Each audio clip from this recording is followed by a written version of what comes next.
Après l'adoption du nouveau code électoral par les deux chambres du Parlement, nous avons la réaction des leaders politiques qui estiment que les réformes apportées à ce texte permettront une meilleure organisation des scrutins. Ils sont au micro de Templar Ibana Bessoul et Richard Moubiwa. Il y a un collège qui sera mis en place et qui sera adopté par les deux chambres du Parlement.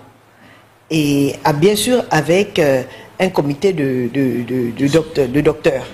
Donc nous voyons qu'il y a beaucoup de dispositions qui ont changé. Alors, Madame le Président, les réformes, les modifications apportées dans ce nouveau code électoral vous paraissent-elles indispensables, nécessaires, opportunes ou tout simplement opportunistes? Moi, je pense que c'est un très bon code électoral et pour y avoir participé en tant que parlementaire, je pense qu'il y a beaucoup d'avancées. Nous avons le quota aujourd'hui, le quota des femmes de 30% et des jeunes à 20%. Donc je pense que ce sont des avancées. Il y a des principes contenus dans ce code, notamment sur les listes électorales qui sont désormais biométriques, qui sont donc adossées au numéro d'identifiant personnel, ce qui permet évidemment d'éviter maintenant les doublons.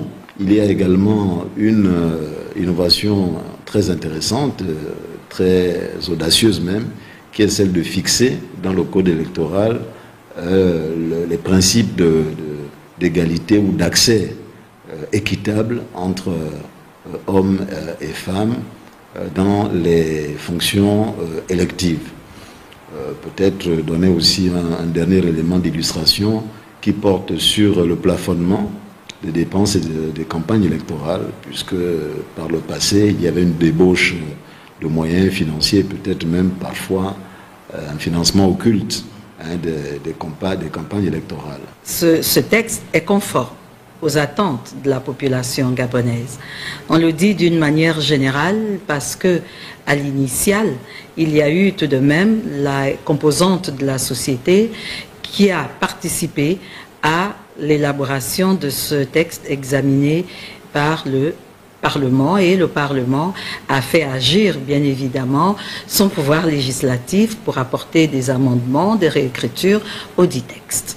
Donc je dois dire que ce texte, qui est passé par les filtres du Sénat, de l'Assemblée nationale, mais aussi du gouvernement, répond aux aspirations.